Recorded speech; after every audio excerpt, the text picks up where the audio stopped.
is WNBC for New York. And now, this is News for New York.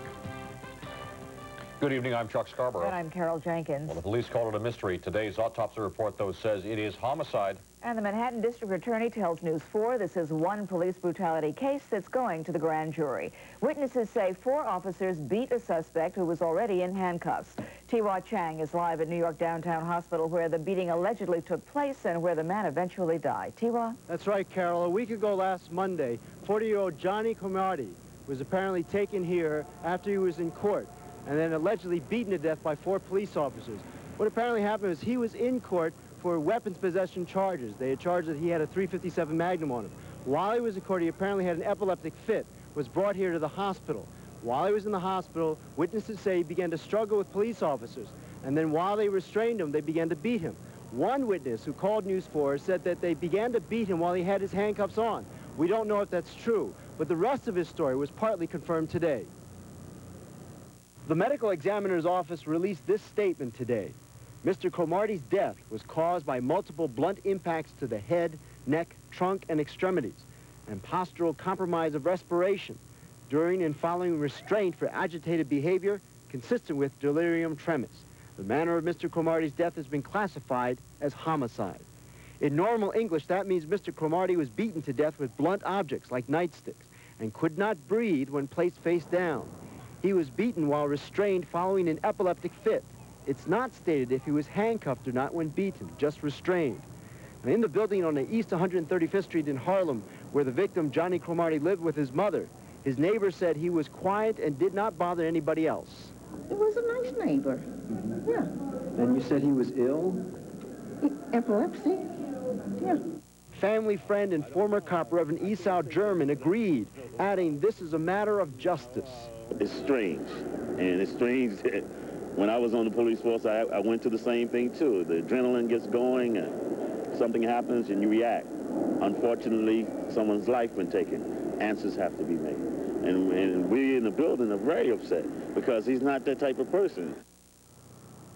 Well, the 4 officers involved have been taken off active duty and placed behind a desk.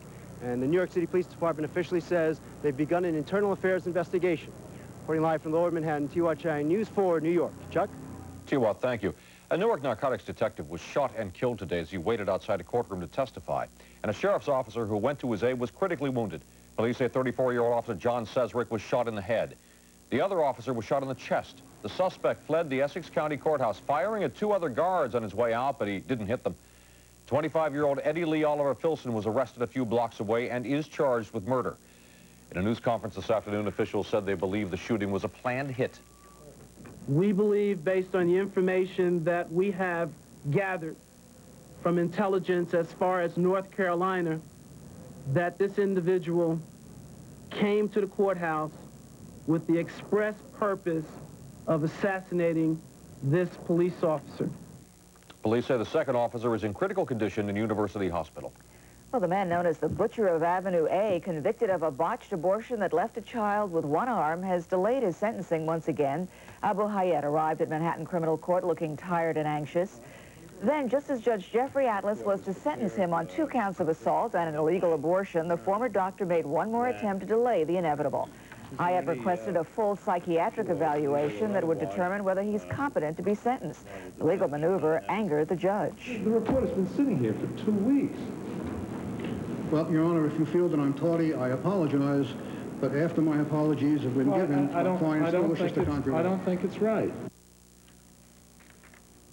Well, Hayat was supposed to be sentenced back on March 15th. He now has yet another hearing next Tuesday. Well, he is blamed for a tragic chain of events that ended in death for a young couple in love. 35-year-old Chandran Nathan, seen here shortly after his arrest last week, was indicted today for the murder of 20-year-old Shaleen Wadhwani. Nathan is accused of going to Wadhwani's Manhasset home and firing as many as 20 bullets at him in a jealous rage over Wadhwani's fiancée. 2 days later, Wadhwani's grieving bride-to-be jumped to her death. And the man known as the Scarface rapist was allowed out of his jail cell briefly today to face the judge. 26-year-old Carlos Gonzalez pleaded not guilty to rape, robbery, and burglary charges stemming from an attack on a Yonkers woman. Gonzalez is also suspected in other rapes and was the target of a massive manhunt in Westchester, Queens, and Nassau counties. Well, a young man who dreamed of becoming a disc jockey is dead tonight, killed by a hit-run driver while driving his bike on an East Village street. Emilio Rodriguez was killed instantly, a block from his home at the intersection of 10th Street and Avenue B. He was heading from a grocery with a friend. Rodriguez, seen here in this home video, was preparing for an audition at a local club. Hugo Aznaran was charged with leaving the scene of an accident. His license was revoked 2 years ago. My son is a good guy, you know, good son, and I hope they make justice for me, you know. Aznaran has 13 suspensions and 7 convictions for driving violations. This week's murder of a bicyclist has left a lingering fear in Brooklyn's Prospect Park. That crime is still unsolved. Steve Dunlop is live in the park right now to tell us what's being done to try to restore some sense of security there. Steve? Well, Chuck, we're just east of the Prospect Park bandshell, and one man here today told me that he's been walking through this park for 30 years and has never seen the kind of police presence that he's seen here just in the past couple of days. You're looking at the communications unit that police rolled in here yesterday. Today, officials acknowledge that this show of force is designed not just to reassure the people of Brooklyn, but also to protect the park. They're mounted police, all right, just a different kind of mount. Authorities settled on bicycles as a uniquely effective way to keep an eye on Prospect Park's most remote, heavily wooded areas. We get a greater access of mobility and access to the woods and to the small trails that normally you couldn't get in, even with some of the scooters. I went to the Seoul Olympics in '88, and I went to the '92 Olympics in Barcelona and participated in team handball. So you're a two-time Olympiad, Two-time Olympian, and now you're riding a bike for the police department. That's correct. I've been riding for about 2 months now, and it's fun. I like it. At any one time, there are now 20 to 30 extra police patrolling these 500 acres. On horseback, on motor scooter, by car, or on foot. Some are undercover. The neighborhood is grateful, though there is disbelief that this show of force will last long. I think what's going to happen, they'll be here for a couple of days. Once the fear dies down, they're out of here. They're not going to stay. I think there's probably some validity in that because we're not going to keep that number of police officers there. The park is safe, but we did that to, as I say, recapture confidence if it's been lost as far as going to the park. We have an awful lot of police officers there now. We won't maintain it at that level. Well, Commissioner Kelly spoke to us following the swearing-in of his new Deputy Commissioner for Internal Affairs. Contrary to earlier reports, Kelly told us that police do not have a witness to the actual killing of Alan Winslow, but they do have people who heard the shots and then saw the aftermath. Kelly asks anyone with information on the killing to call the Special Police Hotline. As usual, the number is 212-577-TIPS, T-I-P-S. All information, of course, kept confidential. Steve Dunlop, News 4 Brooklyn. Live in Prospect Park. Carol, back to you. Thank you, Steve, very much. Some good news now, especially for beachgoers. Rockaway Beach will be easier to reach. The new North Channel Bridge opened today. It connects Rockaway Beach to the mainland. The $60 million project took 5 years to complete, replacing a 70-year-old bridge that carried Cross Bay Boulevard over Jamaica Bay. The new bridge has 6 lanes of traffic as well as a bikeway and a pedestrian walkway. But on Park Avenue today, for at least part of the day, the word was no drive. No drive day shut down Park Avenue from noon till 2 p.m. from 47th to 57th Streets. The closure was part of the observance of World Environment Day. There were lots of smoke-free, happy pedestrians and plenty of angry motorists, we bet. The idea, of course, was to persuade motorists to consider other forms of transportation to cut down on pollution. Still ahead as we continue for you, New Jersey high school students won't have a prayer at graduation. We'll explain. The depiction of Jews stirs up controversy as a religious production prepares to open at Radio City Music Hall. Plus, meet a woman who started from scratch and cooked up one of the most successful businesses in the country. But first, Len Berman has got some explaining to do. Len? Well, I'll try. Coming up, are the Knicks down to their final game? What, this is my fault? And what a bizarre ending to Game 5. Charles Smith will talk about the play. And the Mets draft a Presley from Tupelo, Mississippi. Coming up in sports on News 4 at 6.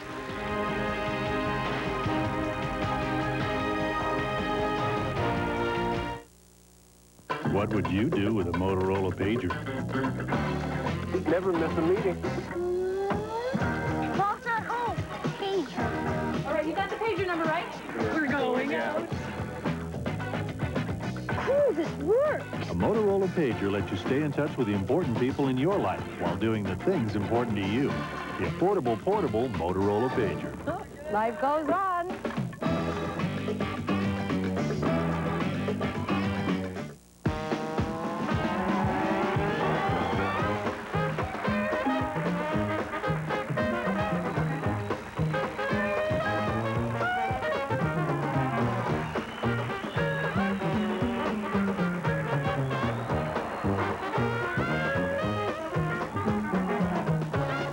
There's a whole new excitement in Atlantic City.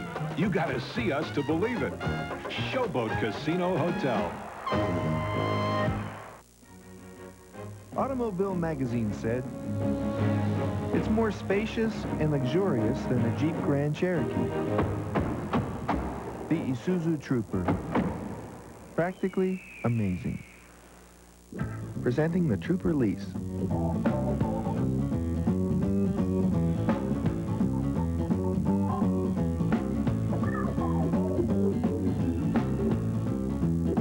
Isuzu dealer for details.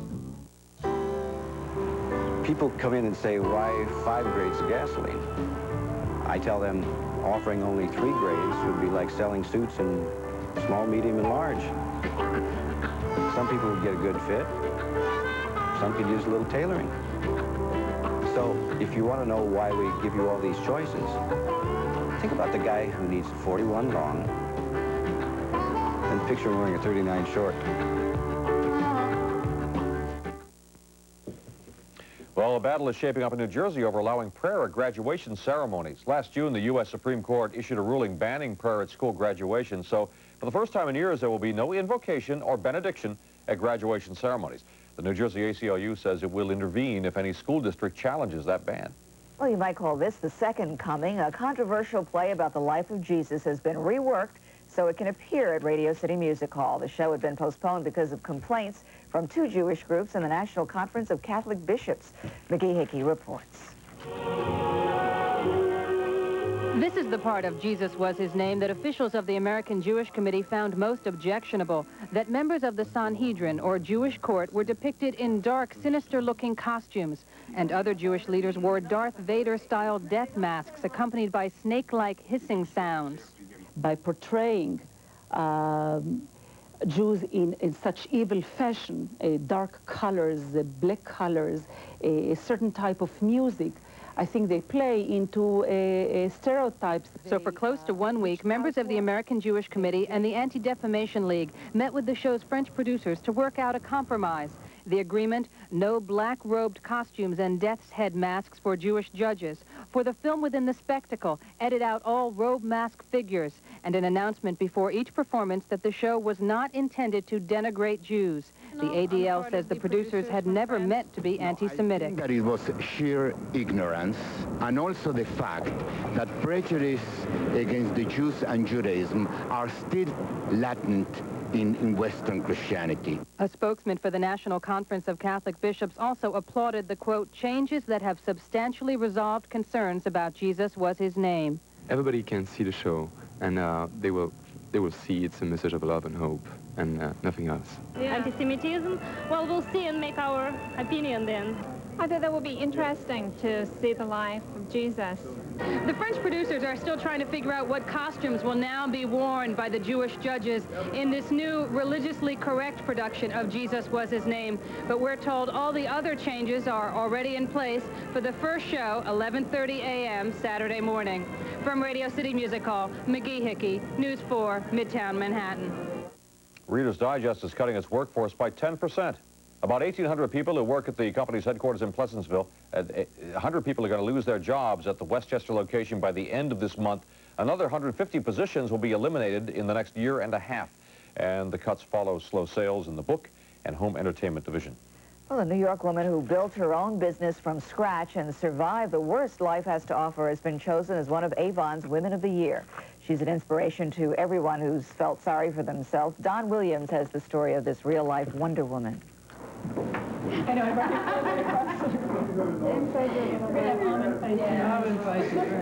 She is Anne-Marie Colvin. She is successful. And her life is the stuff of every American who has faced the worst only to find the best in them. So when you think about it, I have survived bombs in Budapest.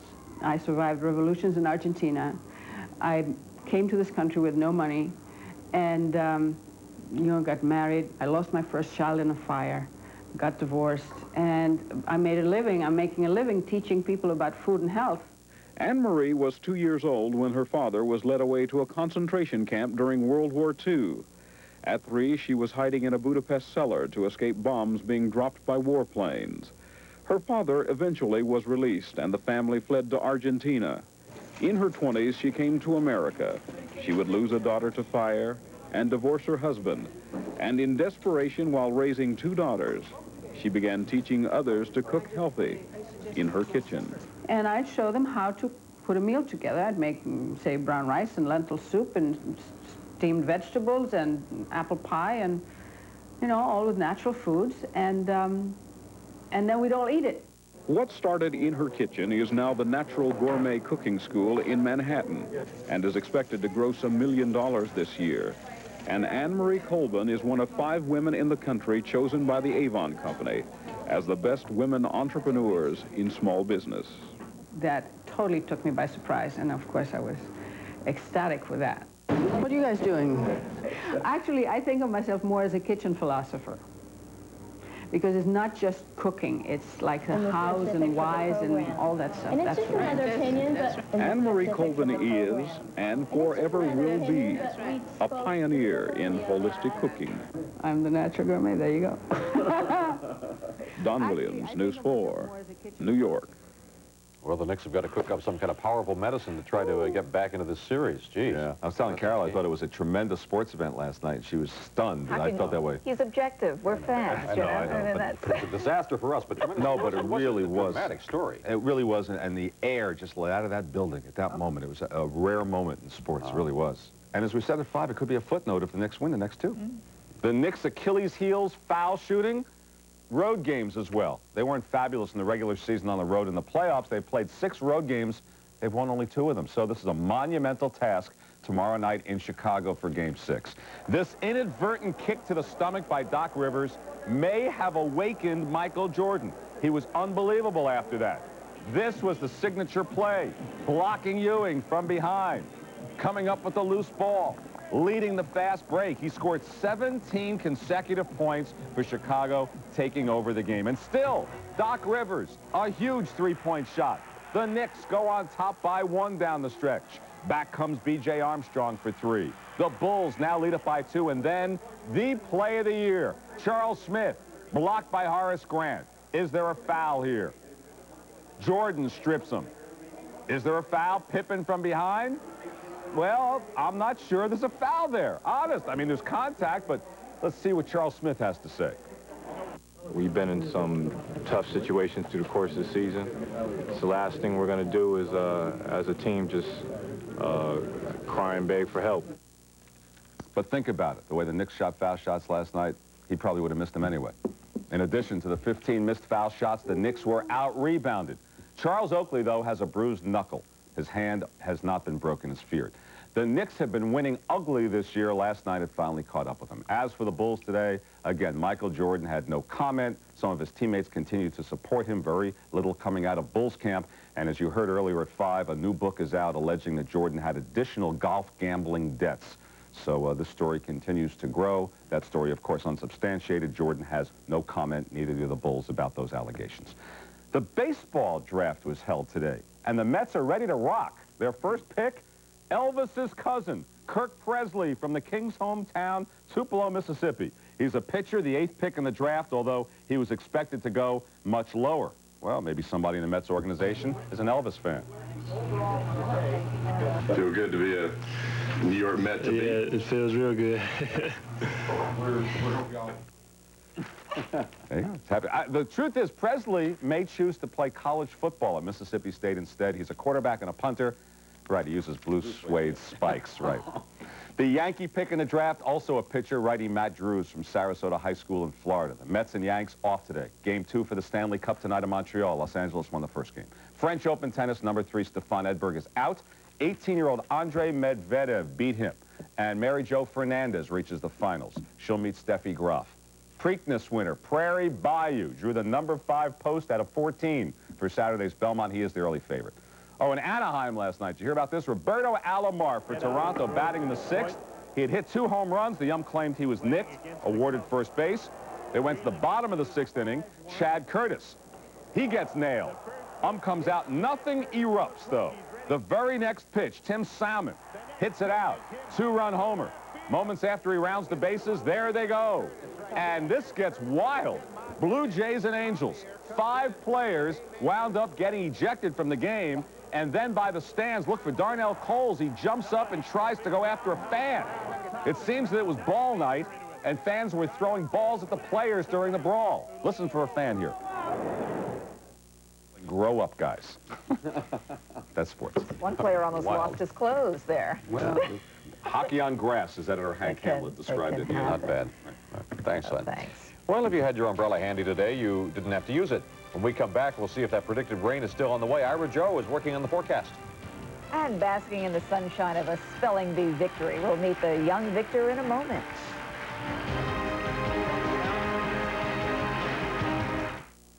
Come for the sales. Stay for the whales. Come for the shops. Stay for the shows. Come for the sand. Stay for the castle. Come for the clams. Stay for the casino. Come for the day. And stay for the night. It's Mystic Coast and Country, just 2.5 hours north in Connecticut and Rhode Island. Call today for your free travel kit. It's a little thing. When I have my morning coffee, I like to spread my newspaper out. And for 32 years on the 710 Express, this was impossible. You have to fold it 19 times so you don't cross that invisible line into the other guy's seat. It's nice to have the time to appreciate the smooth, rich taste of Sanka coffee. And my coffee tastes even better without the paper cup.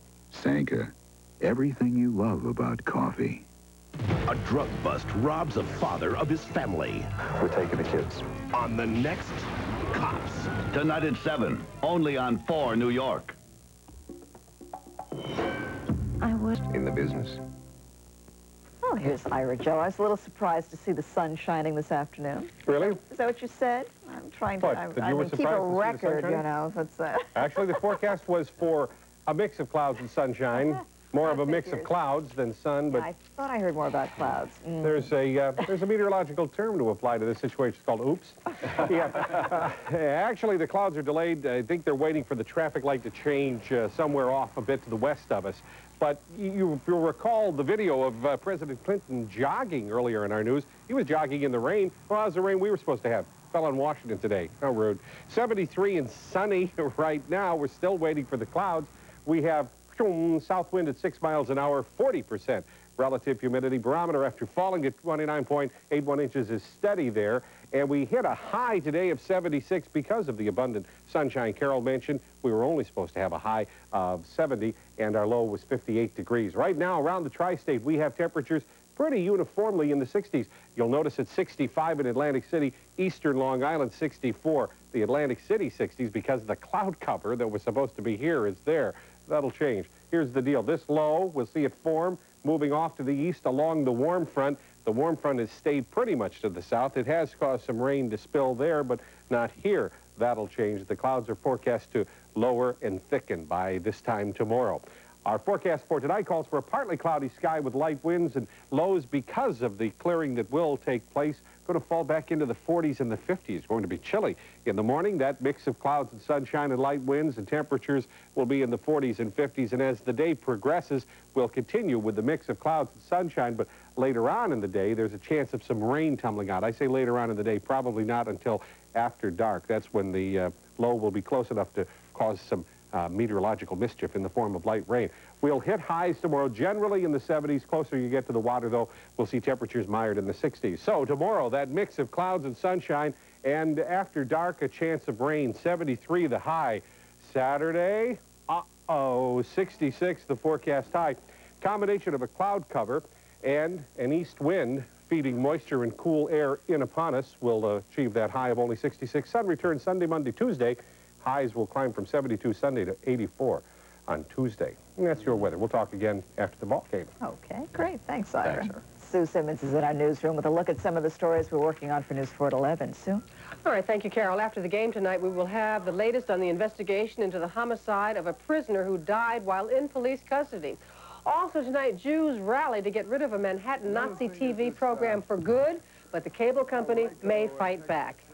And share in college graduation day with a special lady who raised 13 children and now has 13 grandchildren. We'll have these stories and a lot more after the game. Right now, Jane Pauley joins us with a preview of what's ahead on NBC Nightly News. Jane? And thank you, Sue. Tonight on NBC Nightly News, the continuing controversy over Lonnie Guinier, President Clinton's nominee for Assistant Attorney General. Will she withdraw? Will she stay? She is in the White House right now meeting with the president, and we'll have the story. Plus, he may have lost the election to Bill Clinton, but Ross Perot is still campaigning to cut spending. But does he practice what he preaches? We'll have some answers that may surprise you. Don't miss the NBC Nightly News Insiders Report here on Channel 4 at 6:30. Chuck? All right, thank you, Jane. And finally, if you can spell flibberty-gibbet, you get a boutonniere in your lapel. And if you can spell boutonniere, you go to the final round of the National Spelling Bee. 19 youngsters from all around the United States advanced to the final round of the championship. It was tense and tearful for many, but oh so glorious for Jeff Hooper of Memphis, Tennessee. Here was his crowning moment. Kamikaze, K-A-M-I-K-A-Z-E.